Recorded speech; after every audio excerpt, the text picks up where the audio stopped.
तो पुण्यात्माओं, तो कबीर साहब की आंखों देखी लीला परमेश्वर की उस प्यारी आत्मा गरीबदास जी ने जो वर्णन किया, ये आपके समक्ष प्रमाणित हुआ। धर्म राय दरबार में देई कबीर तलाक, मेरे भूले चूके हंस को तुम पकड़ियो मत कजाक। बोले पुरुष कबीर से धर्म राय कर जोड़, तुमरे हंस को पकड़ो ने मन 2 ही लाख करोड़। फिर उसने एक प्रश्न किया कि कर्मों से ती रत थे और अब है शरण कबीर, वह को निश्चय पकड़ना पड़े, मोह जड़नी पड़े जजीर। तब परमात्मा ने कहा, तेरे कर्म भ्रम ब्रह्मंड के ये पल में कर हूँ नेस, सबको नष्ट कर दूंगा पूर्व जन्म के जितने भी पाप हैं, और जिन हमारी दुहाई दी सो करो हमारे पेश। तो ये आपके रूबरू समक्ष हुआ। और फिर कहा है, शिव मंडल ब्रह्मापुरी चाहे विष्णु लोक में हो, अमरे गुण भूल नहीं तो आने छोटाऊं तो। कहाँ तक का आपका गारंटी लेते हैं भगवान कि जैसे आप जी सत साधना कर रहे हो, प्रथम मंत्र जो आपको दिया जाता है इन सभी यहाँ के देवताओं का है। देखो पुण्यात्माओं, जब तक हम कंप्लीट स्पिरिचुअल नॉलेज से परिचित नहीं होते, पूर्ण अध्यात्म ज्ञान से, तो हम ऐसे ही लड़ते झगड़ते रहते हैं। कोई ब्रह्मा जी को बड़ा छोटा बताता है, कोई विष्णु जी को बड़ा बताता है। शिव का पुजारी कहता है शिव सबसे श्रेष्ठ है, ये सर्वशक्तिमान है। तो ये बालकों वाली लड़ाई है, बच्चों वाली अज्ञानता की, अबोधता की। फिर कुछ ऐसे कहते हैं, तुम बात करते हो सतलोक और सतपुरुष की और साधना करते हो इन ब्रह्मा विष्णु महेश वाले मंत्रों की, तो ये भी बालकपन है। देखो, हम चाहे प्रधानमंत्री के हम साथी हैं, मित्र हैं मान लीजिए, और हम रह रहे हैं उस देश में, तो उस प्रधानमंत्री के सभी बच्चे, सभी मंत्री, मुख्यमंत्री और नीचे के जितने प्रशासनिक अधिकारी या कर्मचारी, ये सब उसके ही अंश हैं, उसके अंश हैं, और उनका हमने सत्कार करना है। जैसे आप जाओगे किसी भी तहसीलदार के पास या एसडीएम के पास या डिप्टी कमिश्नर के पास, और आप ये कहोगे जी मैं उनका मित्र हूँ प्रधानमंत्री जी का और मेरा ये काम है, तो काम तो उन्होंने वो करना है, वैसे भी आम नागरिक का भी वही करेंगे, और वो भी एक आम नागरिक ही है, बेसिक मित्रता उसकी उसके साथ है। तो उनसे एक अच्छा शिष्टाचार से पेश आना एक अच्छे नागरिक का वैसे ही परम कर्तव्य है। और उनको ये पता लग गया कि प्रधानमंत्री का व्यक्ति है, तो 2 मिनट में काम करेगा और चाय साथ पिलाओगा, तो इतना अंतर आपके पास हो जाएगा। तो काम हमारा इन्होंने ही करना है, ब्रह्मा विष्णु महेश यहाँ के प्रबंधक हैं। अब इनसे विरोध करना भी परमात्मा की आत्मा को ही दुखाना है। जैसे कोई किसी के साथ जाकर खसता है और मित्र कहता प्रधानमंत्री को, उसके पास शिकायत जाएंगी, जी आपका आदमी आया था, काम तो मैंने कर दिया पर बोलिया बुंडा, तो प्रधानमंत्री भी मित्रता छोड़ देगा उससे, भाई तू बकवाद करता है। तो पुण्यात्माओं, परमात्मा ने कहा है कि तिनका कभू ना नींद ये जो पाँव तले हो, और कभी उड़ आँखों पड़े वो पीठ घनेरी हो। यानी सबका सत्कार करे, प्यार से रहे, यथोचित सबको सत्कार दे जिसका जितना अधिकार है। तो तब हम इस सफर को अच्छी तरह तय करेंगे और परमात्मा भी तभी हमसे प्रसन्न रहेगा। तो इस प्रकार इस सारे स्पिरिचुअल, कंप्लीट स्पिरिचुअल नॉलेज से आपको पता चलेगा कि हम जो साधना कर रहे हैं यथार्थ है। तो जैसे आप जी ये सत साधना प्राप्त कर रहे हो, किसी ने प्रथम मंत्र प्राप्त किया है, किसी ने सतनाम भी मिल गया है, और बहुत ऐसे हैं जिनको सार नाम भी प्राप्त हो गया है।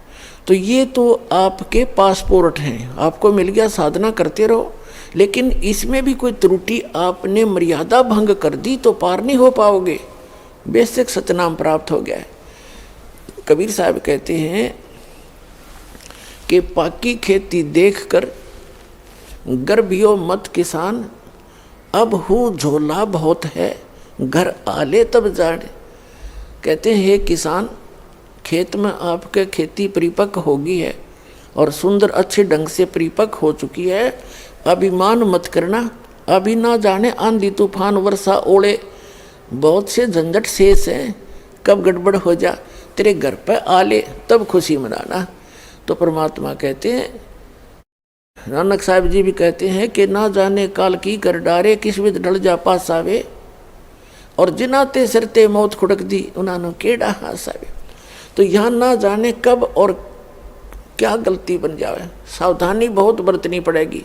जैसे माता गर्भ को रखे यत्न बना और ठेस लगे तो छन्न हुए तेरी ऐसे भक्ति जा।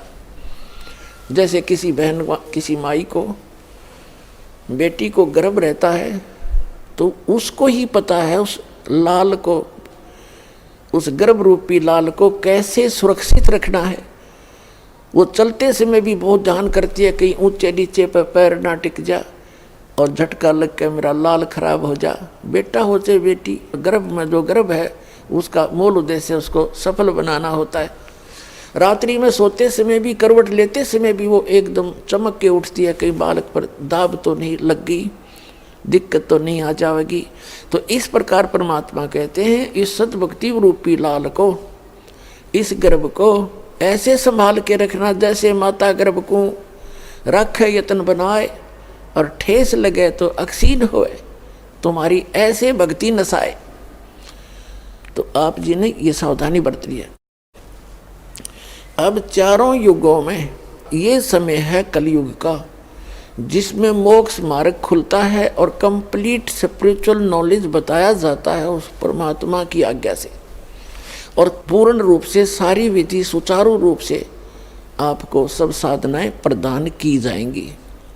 अब से पहले कुछ महापुरुषों को परमात्मा ने ये कंप्लीट कोर्स दिया था और उनसे प्रतिज्ञा दिला दी थी कि आगे इस ज्ञान को भी और इस सतनाम को और सारनाम को अब सार्वजनिक नहीं करना। धर्मदास मेरी लाख दुहाई, ये मूल ज्ञान कहीं बाहर ना जाए।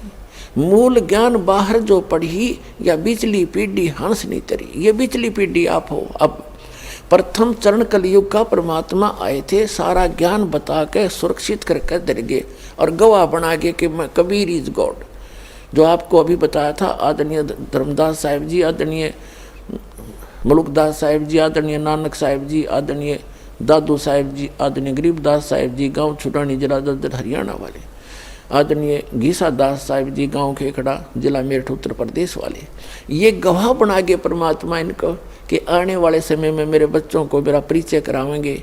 और उन्होंने एफिडेविट बना दिए उन महापुरुषों ने अपनी अमृतवाणी में कि धानक रूप रहा करतार, हम सुल्तानी नानक तारे, दादू को उपदेश दिया, जात जुलाहा भेद नहीं पाया, कासे माए कबीर हुआ। गरीबदास जी ने कहा है अनंत कोट ब्रह्मांड का एक रति निवार और सतगुरु पुरुष कबीर हैं ये कुल के सिरजनार। जिन मुझको नित नाम दिया सोए सतगुरु हमार, दादू दूसरा कोई नहीं ये कबीर सिरजनहार।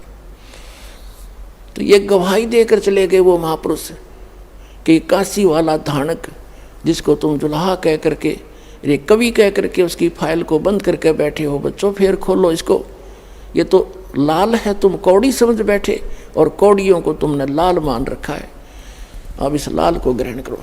तो प्रथम चरण में आके वो परमात्मा स्वयं सब ज्ञान दे गए और उनको मालूम था कि काल ने कहा था कि तेरे नाम पे 12 नकली पंथ चलाऊंगा, फिर उसको दोबारा रिवाइज कर दिया उसी ज्ञान को आदरणीय गरीबदास साहिब जी के माध्यम से। जो ये आज का सत्संग का जो मुख्य उपलक्ष्य है, वैसे तो हम पूर्णमासी को करते थे, ये इसलिए द्वादशी के को भोग लगाने जा रहे हैं कि इस दिन ये वो शुभ दिन है जिस दिन परमात्मा ने आके पुनः उस ज्ञान को दोबारा प्रदान करवाया। उनको मालूम था कि काल के दूत थोड़ा बहुत गड़बड़ कर जाएंगे उस कबीर परमात्मा की अमरवाणी में, और वो उन्होंने बहुत सा कर भी रखा है। जिसकी बुद्धि ने जैसा काम किया, जहाँ उन्होंने ठीक नहीं लगा उसको चेंज कर दिया, लेकिन फिर भी उसमें बहुत गणे तथ्य ऐसे रह गए जो उनकी समझ हमें नहीं आए, नहीं तो उनको भी खराब कर देते वो लोग। तो उस कबीर सागर से मिलकर और साथ में गरीबदास जी के परमाणु से सब कुछ मिला करके निष्कर्ष दास ने आपके रूबरू कर दिया इन सत्संगों के माध्यम से। अपन आत्माओं जैसे वन है, वन जंगल, अब उसमें ऐसी अनमोल जड़ी बूटियां हैं, आम व्यक्ति वहीं घूमता रहता, उनको ठोकर मारता रहता, पता नहीं। तो ये सदग्रंथ जो हैं ये वन है, और वेद को पता होता है किस जड़ी के पत्ते लेने हैं और किसके फल लेने हैं, किसके फूल तोड़ने हैं जो औषधि बन जा। तो इस दास को परमात्मा ने आध्यात्मिक वैद बना दिया, और इन सदग्रंथों से निकाल लिए वो किसी के पत्ते, किसी के फल, किसी के फूल, किसी की जड़ से, तो वो बनाकर एक जड़ी आपको दे दी, जो भगवान ने पहले ही बता रखी थी कि ये मिलाने से ऐसे जड़ी बनती है। तो प्रथम जड़ी आपको दे रखी है 7 औषधि मिला के, दूसरी केवल 2 से ही काम करेगी, क्योंकि प्रत्येक औषधि का अकेली का कुछ अन्य गुण होता है, और उसमें मिक्स बनाकर चूर्ण बना दिया जाए तो उसका कुछ अन्य गुण होता है, और केवल 2 को मिलाकर प्रयोग किया जाए उसका अन्य गुण होता है। और ऐसे इन मंत्रों के आप लाभ समझना जो दास ने आपको प्रदान किए हैं।